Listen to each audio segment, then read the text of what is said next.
Tere, imeline. Niimoodi ma tavatsen alati öelda sellele naisele, kes minu sisu loeb.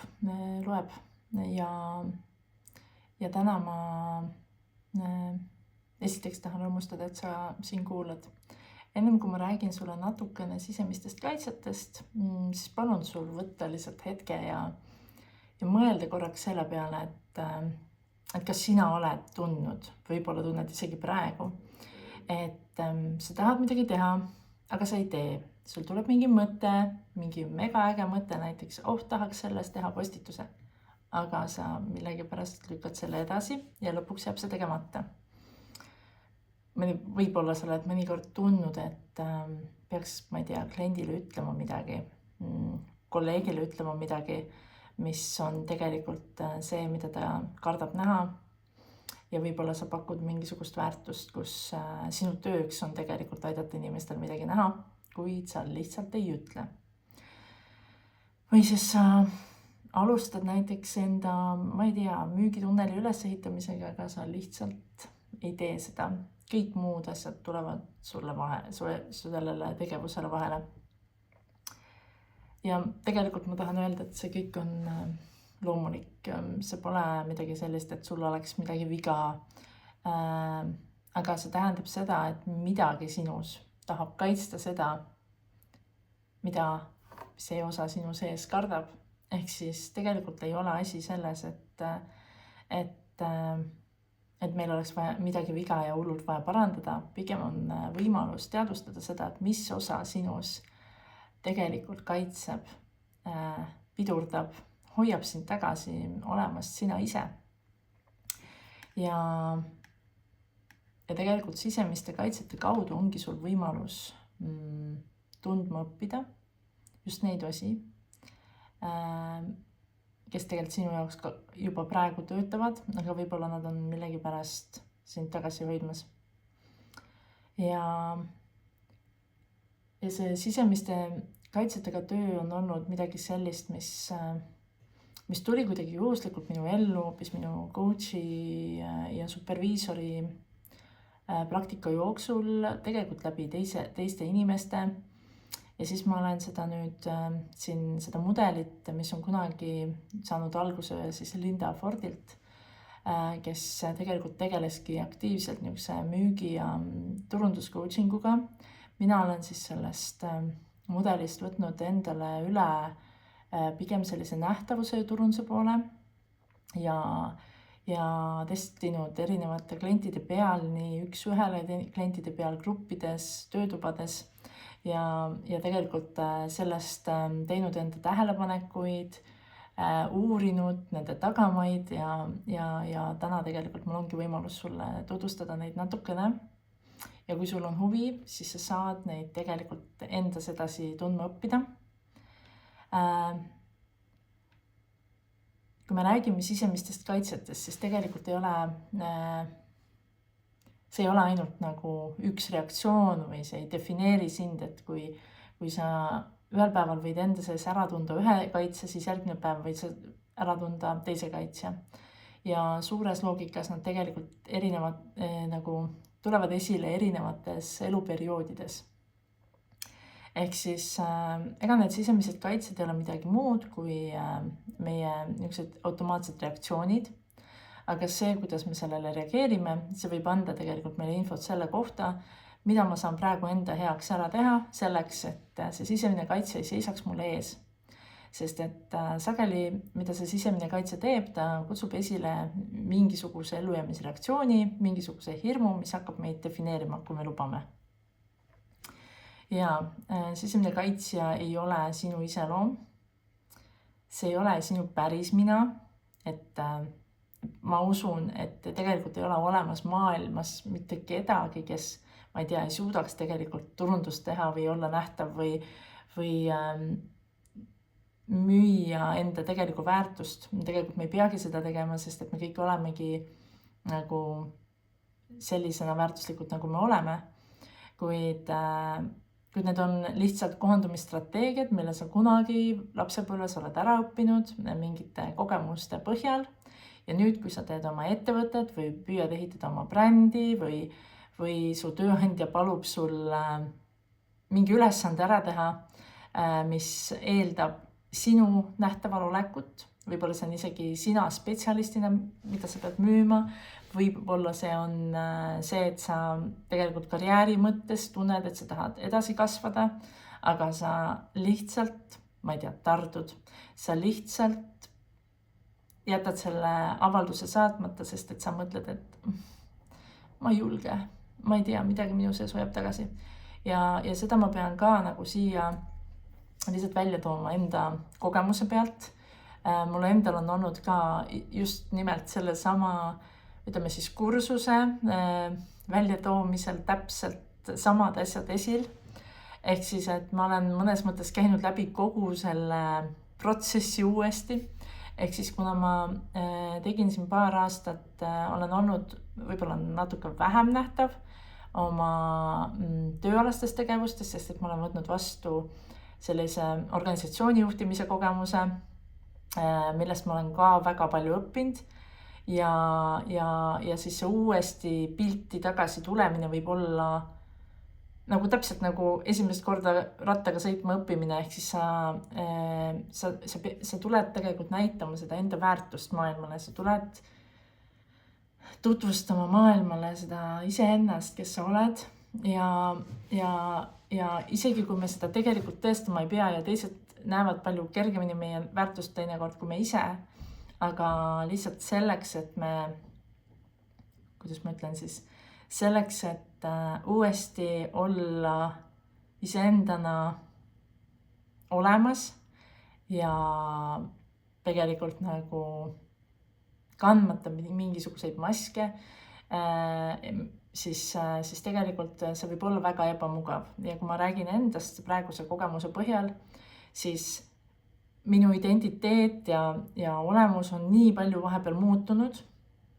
ja siis see sisemiste kaitsetega kursus ja üldse see, mida ma olen valmis tegelikult inimestele läbi selle mudeli tutvustamise tegelikult pakkuma, see tuleb täielikult minu südamest. See tähendab seda, et ma olen valmis mõnes mõttes andma enda teadmised, enda nägemise, enda kohalolu inimestele.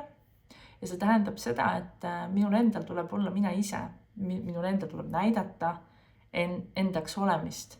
Ja selle protsessi käigus siis võib-olla see esimene etapp hästi lühidalt on see, et ma ei tahaks üldse välja tulla. Ma arvan, et alates novembrikuust olen ma seda asja ette valmistanud ja tegelikult märkasin, et esimene asi oli see, et ma tahaks täitsa olla nii nähtamatu kui võimalik. Siis ma sain aru, et okei, siin on täpselt käimas see, mida ma räägin siis inimestele. Ja tegelikult on olnud viimased võib-olla siis kõige enam on olnud selline tubli tüdruk minus esil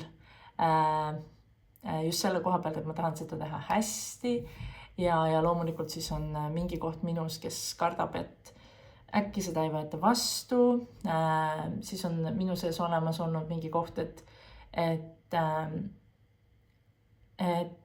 mis siis, kui ma ei tea, see pole nagu piisavalt hea, kuigi ma ise tean, et need asjad on nii, aga need sisemised kaitsed meie sees tunnetavad mingisugust ohtu ja siis nad hakkavad meile neid lugusid siia pähe mõnes mõttes rääkima. Ehk siis, kui sa mõtled lapse peale, kes kunagi on õppinud selle ära, et parem on mitte silma paista või et parem on olla ikkagi tubli tüdruk, kes teeb asju täpselt nii, nagu on varem tehtud, täpselt sellisel viisil, nagu varem on tehtud, võib-olla sul on öeldud või sa mõtled ka selle sama lapse peale, kellele terve elu on öeldud, et sina ole vait nii kaua, kuni suured inimesed räägivad või et parem on üldse mitte midagi tahta rohkemat. Ja ole rahul sellega, mis sul on. Ehk siis neid sõnu, mida see laps kunagi kuulis või siis juhtus tal elus näiteks see, et ta kutsuti klassi ette lugema, aga sellel päeval tal lihtsalt ei tulnud välja. Tal läks ärevus kõrgeks, tal ei tulnud välja, ülejäänud klassikaaslased naersid ta üle, võib-olla õpetaja veel tegi mingi märkuse, võib-olla said pärast veel kodus ka see laps pahandada ja sealt õppis ta ära ühe asja, et parem ole vait, parem ole kuulekas, parem ära taha väga palju, ole rahul sellega, mis sul on ja tegelikult see pole mitte kunagi olnud juhuslik ja see töötas ja see on mõnes mõttes hästi oluline osa sellest meie õppimise teekonnast, nagu kuidas uuesti saada iseendaks, kuidas nagu, mitte kuidas saada iseendaks, vaid kuidas aina rohkem olla mina ise, võib-olla isegi kui ma kokutan, võib-olla isegi kui ma naeran naljakalt, võib-olla isegi kui mu kehakaal pole perfektne, isegi kui mu juuksed on pesemata. No, ma toon niisugused näited, aga need on igapäevased näited, mille pärast inimesed ei tee midagi. Või siis sinna maani välja, et hiljuti ühe kliendiga rääkides, kus ta ütleb, et aga ma ei tea, ma olin lapsena palju haige ja puudusin koolist ja ma sain nagu selle kogemuse, et nagu justkui ma ei oska asju ja siis mingi aja ma püüdsin hästi palju tõestada seda, et ma oskan ja ma olen hea nendes asjades, mis ma teen. Aga see monkey mind siin kuskil ütleb või siis see siseline kaitse hakkab rääkima, et aga kui sa nüüd tuled nähtavale sellega, siis võib juhtuda, et seda näevad keegid, kes kunagi nägid sind, ma ei tea, halbade hinnetega või halva eneseväljendusega või su hääle üle tehti nalja ja tegelikult siis on see perfektsuse küsimus. Et aga mis siis, kui ma ei tea, minu toode pole piisavalt hea või võib-olla minu teenusega ei olda rahul või võib-olla on hind liiga kallis või kas minu klientidel on raha. Need kõik teemad on sellega seotud, mida me oleme ise varem kogenud, mida me oleme õppinud enda kohta või siis uskuma jäänud teiste poolt. Ja ütleme, et nüüd see väike tüdruk kasvab suureks, hakkab tegema ettevõtet. Läheb oma ülemusega vestlema ja ta tahab küsida juurde raha endaks olemise eest. Ta tahab, võib-olla on valmis tulema lavale. Võib-olla ta tahab alustada oma podcastiga. Ja siis tegelikult automaatselt lähevad käima need vanad äraõpitud strateegiad. Ja iseenesest seda võibki niimoodi üldistada, et sa saad aru, et okei, minu sees on midagi aktiivne, mul on käima läinud mingi ellujäämismehhanism. Võib-olla ma tardun, võib-olla ma põgenen, võib-olla ma hakkan majandama, võib-olla ma hakkan võitlema, tõestama. Vaat ma olen väärtuslik just selle pärast, näed, mu kliendid on teinud seda, uskuge mind. Neil on tulnud tulemusi, ehk siis see kõik on nagu väline ja mõnes mõttes tegelikult seal sees on üks võib-olla väike hirmunud tüdruk, kes ütleb, et aga mis siis, kui see kordub taas, mis siis, kui ma saan uuesti haiget, mis siis, kui mind lükatakse uuesti eemale, mis siis, kui mingid inimesed enam ei kuula mind. Ja see tähendabki seda, et need reaktsioonid tegelikult ei ole irratsionaalsed. Ja nad olid kunagi mõnes mõttes väga targad. Nad kunagi kaitsesid sind millegi eest, sest et tolles ajahetkes võib-olla oli sul seda kaitset vaja, võib-olla ei olnud mitte kedagi teist, kes sind oleks kaitsnud. Ja mina olen nagu enda pealt aru saanud viimasel ajal just seda, et kui see sisemine kaitse nagu tööle läheb automaatselt, siis tegelikult me oleme võimelised looma igasuguseid asju. Võib-olla tuleb sullegi ette, et sa tahad midagi teha, sul on juba kõik peas välja mõeldud ja siis jäävad lapsed haigeks. Siis tulevad vahele telefonikõned, kiired meilid, sa jääd haigeks, sul läheb hääl ära, mis ma veel olen näinud. Sa ei saa isegi kohale minna, ma ei tea, kliendiga kohtumisele, sul lihtsalt võib-olla kehaliselt sa tunned ennast nagu täiesti halvasti, sul on mingid pinged, sa ei tunne ennast hästi, sul on nagu keha nagu kokku tõmbunud. Ehk siis ettevõtlust alustades tulevad need asjad kindlasti esile. Kui sa tahad elus hakata ennast rohkem väärtustama, siis need tulevad esile. Kui sa mõtled, et sa tahaksid teha mingil teemal, ma ei tea, kas või Instagrami lehte, mis on sulle oluline. Sageli on meil lihtne rääkida asjadest, mis ei ole meile olulised. Aga palju raskem on rääkida asjadest, mis on meile väga olulised. Ja superviisorina olen näinud, et tavaliselt trigerdavad meid enim need asjad, mis on meile päriselt olulised, mille jaoks me siia oleme tulnud, mille jaoks on meid loodud ja seda just sellepärast, et see, mida me peame ise nagu läbima selleks, et olla see, kes me oleme, see on andnud kaasa meile niisuguse tarkuse, mida ei ole võib-olla kellelgi teisel, kes seda ei ole läbinud. Ja mina pean ka ütlema, minu jaoks on olnud, ma olen saanud väga palju tagasisidet, et Einike, kuidas sa alati nii enesekindlalt räägid? Sa ei karda üldse mitte midagi, sa ei karda esinemist. Siis siin selle koha peal ma tahan öelda, et see on olnud teekond. Mäletan pisikest Einikest, kes oli lava peal ja kes otsis publikust isa. Ja isa ei saanud tulla. Ja ma tardusin lava peal ära. Ja ma ei saanud sinna laulu konkursi järgmisse vooru, sest teised ei tardunud ära. Ja siis ma aastaid elasin sellega ja iga kord, kui ma pidin esinema, mul tuli see ärevus tagasi. Siis ma mäletan, kui ma pidin ühel tööalasel kohtumisel esinema vallajuhtide ees ja mind päästis ainult see, et mul oli ettevalmistatud PowerPoint.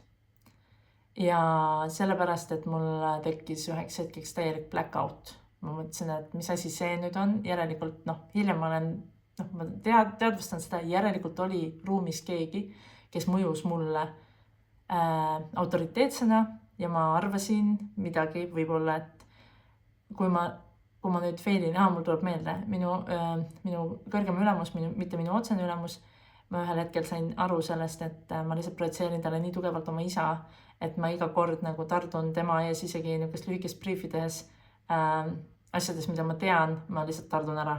Ehk siis tegelikult need sisemised kaitsed iga kord, kui meil on vaja kasutada enda häält, olla nähtav sellena, kes me oleme, siis kui meil on seal all mingi lugu, siis läheb käima. Ja mida ma siin nagu juba alguses, kui ma ütlesin, et see võib olla nagu see, et sa oled tegelikult juba nagu, et me ei räägi siin ainult sellest inimesest, kes on nagu alustamas või tahab mingit uut sammu astuda. Siin me räägime ka sellest uuest, mida me ettevõtjana võib-olla tahame turule tuua. See võib olla nii, et sa oled mingis teemas hästi kaua olnud, ma ei tea, isegi esinumber, kes käib ja räägib ja esineb ja tunneb ennast hästi, aga nüüd sa hakkad ellu viima oma lapsepõlve unistust, näiteks, ma ei tea, tahad välja anda enda raamatu, mis on võib-olla isiklik ja siis sa ei saa aru, mis sinuga toimub. Miks ma nüüd reageerin, miks nüüd juhtuvad need asjad, miks ma seda ei suuda müüa, miks see teenus on selline, mida ma ei suuda müüa. Ehk siis, et need kaitsjad nagu iga kord nagu tuleb tagasi, see on nagu ring, et sellepärast ma tahangi öelda, et siin ei ole ühte kaitsjat, see ei ole nii, et kui mina ütlen sulle, et või sa teed testi pärast, kui sa oled selle video ära kuulanud või oled juba teinud, et näed, et nüüd on esil, ma ei tea, varjuhoidja kaitsja ja siis sa nagu,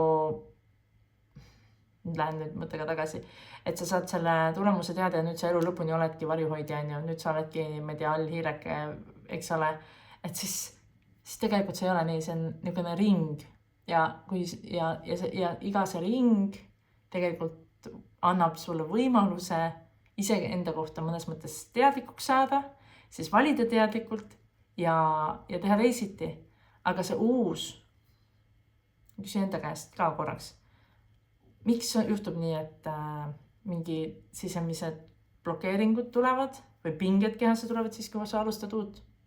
Sest see uus juba automaatselt justkui viib meid mõtlema sellele, et milline ma siis olen või mis see kaasa võib tuua, see on automaatne reaktsioon. Aga kui ma olen rohkem nähtav, ma vastutan rohkem, äkki selles on rohkem riski ja võimalust, et sulle antakse rohkem hinnanguid.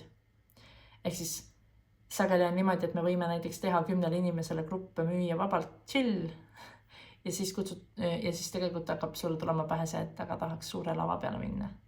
Ja selle sisemise kaitse jaoks ei olnud hirmutav 10 inimest ruumis, kes võib-olla on ka tuttavad juba varasemast, vaid ta näeb, et seal on suurem risk, et midagi juhtub, seal on suurem risk, et kellelegi ei meeldi, seal on suurem risk, et ma ei tea, sind arvatakse mingist asjast välja kuskilt ja võib-olla saab mingi selline sihtgrupp sinust teada, kes võib kuidagi kahjustada sinu turvatunnet, sinu pere, võib-olla öelda sinu laste kohta midagi valvasti või sinu vanemate kohta.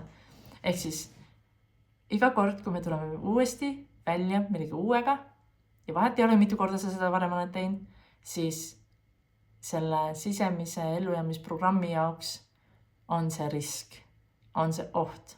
Ja see tähendab, et me oleme inimesed, me oleme kõik inimesed ja kui me ei ole teadvustanud, mis meie selle sisemise kaitsva osa jaoks on ohtlik, siis me võime lihtsalt kobada seal pimeduses või siis hakata endale rääkima, et see siis polegi minule. Äkki ma pean leidma ikka mingi teise asja, sest näed, inimesed alati on õnnelikud, kui nad saavad, kui nad teevad neid asju, milles nad on edukad. Ei, need inimesed on kõik tulnud lihtsalt sellest läbi, võib-olla erineva nurga alt, aga tegelikult nad on endaga teinud tööd ja vaadanud otsa enda hirmudele.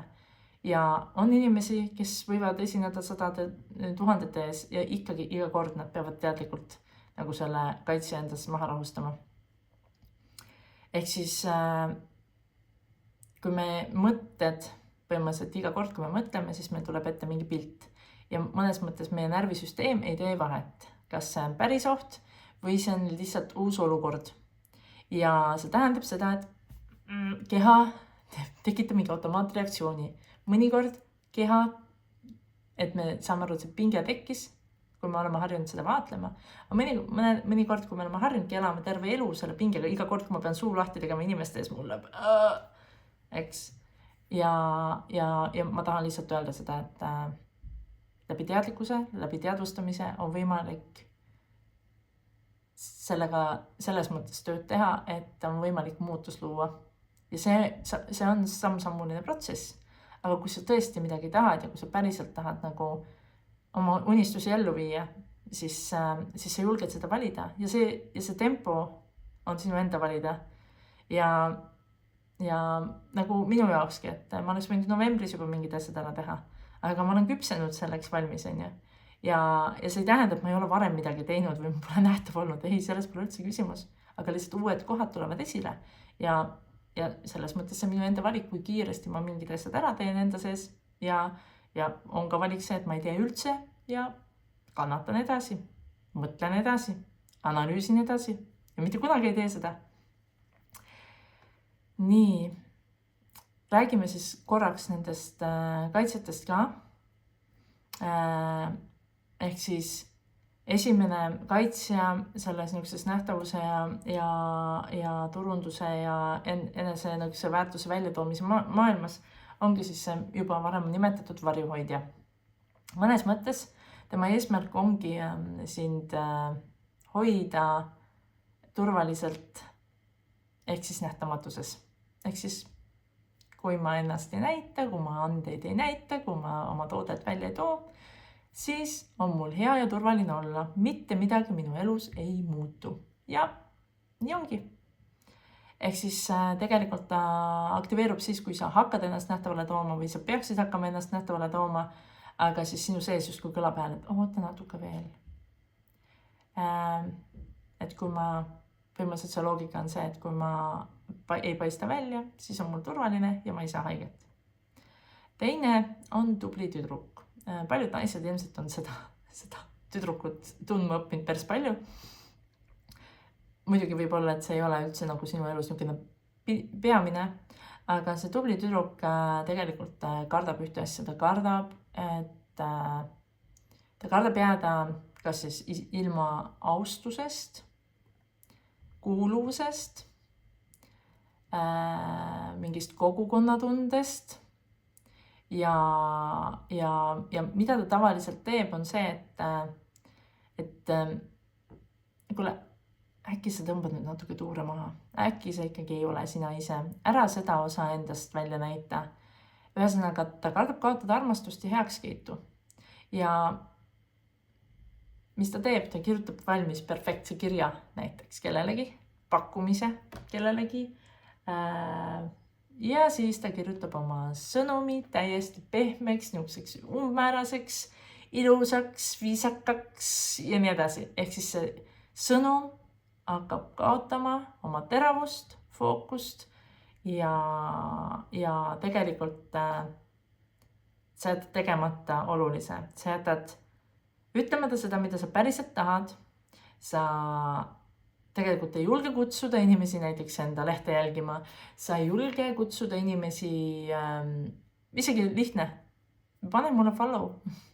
Sa ei julge öelda, et mine palun registreeri mu sinna sellele uudiskirjale. Ehk siis see on esimene. Sa ei saada välja nagu seda esimestki. Või siis kui sa saadad, siis see on niisugune, et ma nüüd hakkasin tegelema niisuguse asjaga, samal ajal loodad, et seda ei näe peaaegu mitte keegi, sest et see varjuhoidja ka võib-olla seal taustal ütleb, et see on turvalisem, see on palju parem olla. Ehk siis tubli tüdruk teenib teisi, tahab teistele meeldida ja just selle eesmärgiga, et ta säilitaks nagu selle kuuluvuse. Ja siin sageli, mida ma olen näinud, on see, et kui on sul mingid argumente või nagu, ma ei tea, toome näite, et näiteks sa oled mingi erialaliidu inimene ja sinu sees on toimunud mingi muutus ja sa tahad tegelikult oma taipamist jagada. Ja siis, aga sa tead, et see võib väga paljudele teistele sinul sama erialas olevatele inimestele mitte meeldida. Ja siis sa tegelikult tahad seda sõnumit öelda, aga sa ei ütle ja siis sa loodad nagu mõnes mõttes, et inimesed tulevad sinu juurde. Ühesõnaga, tubli tüdruk teeb alati kõik asjad pehmemaks, üldisemaks, mitte konkreetsemaks ja tema jaoks on oluline see, et temast säiliks kuvand, et ta on tubli, ta teab, ta on viisakas ja mõnes mõttes niisugune pehmeke.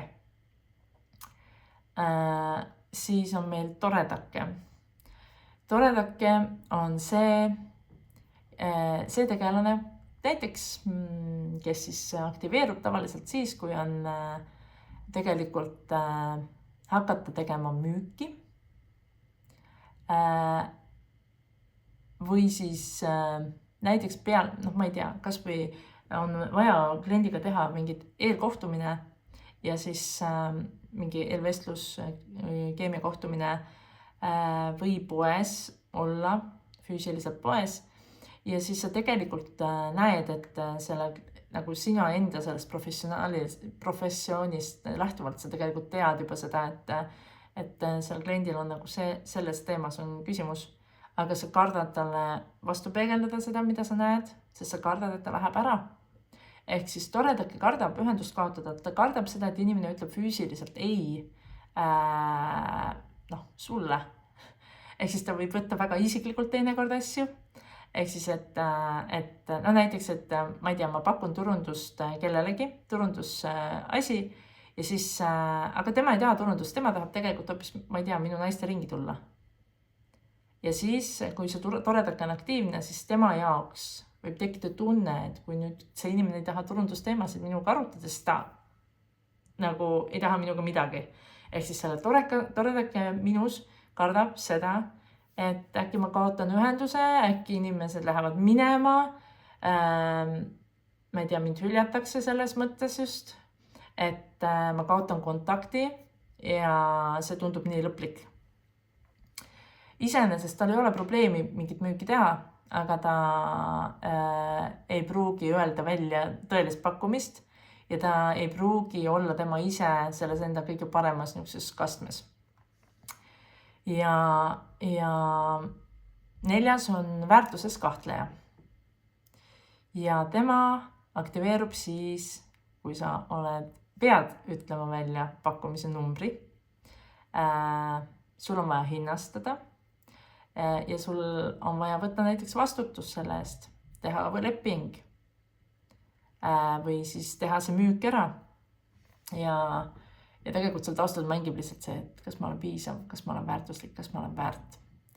Ja see võib olla ka kahtlus selles, et kas ma olen piisavalt professionaalne, et kui sa tööalaselt võib see väärtuses kahtleja olla see, et kes peab minema päriselt seda palka küsima, siis ta hakkab enda väärtuses kahtlema ja siis nõustub sellega, mis võib-olla oli või siis ma ei tea, 5 eurot, aga tegelikult enda sees on see, et miks ma seda endale jälle teen. Ja need kõik 4 moodustavad terviku ja mängivad oma vahel. Kui nad sind ühest kohast kätte ei saa, siis nad võib-olla tahavad sind teisest kohast kätte saada. Ja mõnes mõttes selle nagu ravim on teadlikkus. Ja kui sa seda videot kuulates peaksid ühe asja siit kaasa võtma, ma lihtsalt tahan, et sa salvestaksid endale, et kaitse ei ole takistus. Ta on lihtsalt signaal, mis on sulle midagi tulnud ütlema. Kui kaitse aktiveerub, siis see tähendab, et sa oled jõudnud mingisse uude kohta. Midagi on sinus juba kasvanud või kasvamas ja sinu automaatsüsteem, kelle eesmärk on hoida sind elus, üritab sulle järgi jõuda. Ja tegelikult väga oluline, nendest kaitsetest pole vaja lahti saada, aga neid on lihtsalt nagu vajalik märgata, mõista ja siis ikkagi liikuda edasi. Ja kui sa tahad liikuda edasi, siis ma soovitan sul nende kaitsetega tuttavaks saada. Ja kui sa juba selle raamistiku saad enda jaoks tuttavaks, sa võidki see sama 4, mis me mainisime ja lihtsalt vaadata.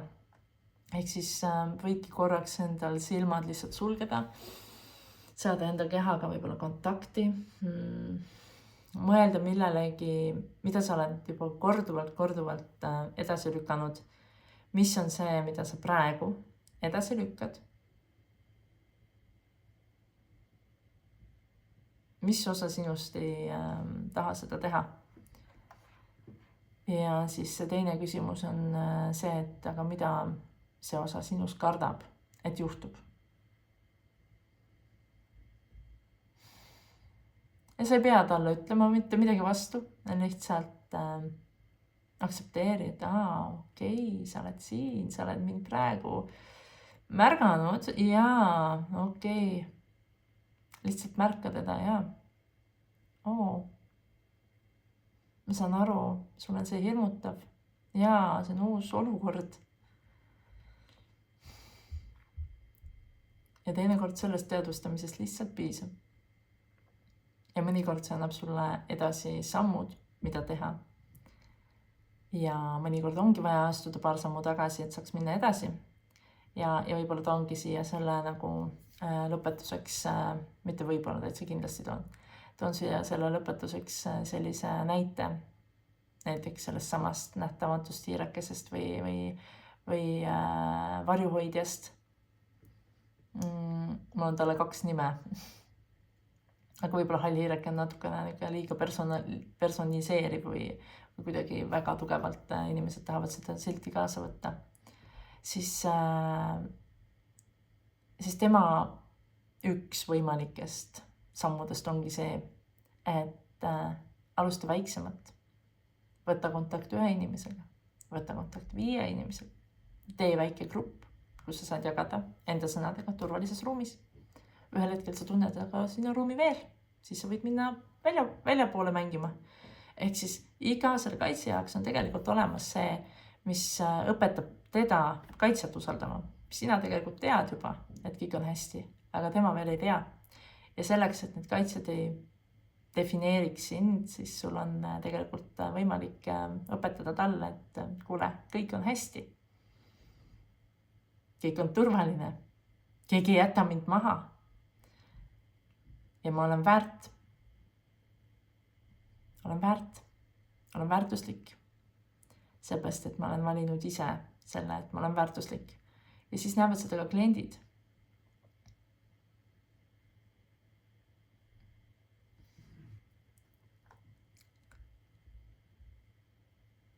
Ja selle video eesmärk oli sulle neid sisemisi, nagu tegelikult seda põhimõtet tutvustada, ma ütleks nii.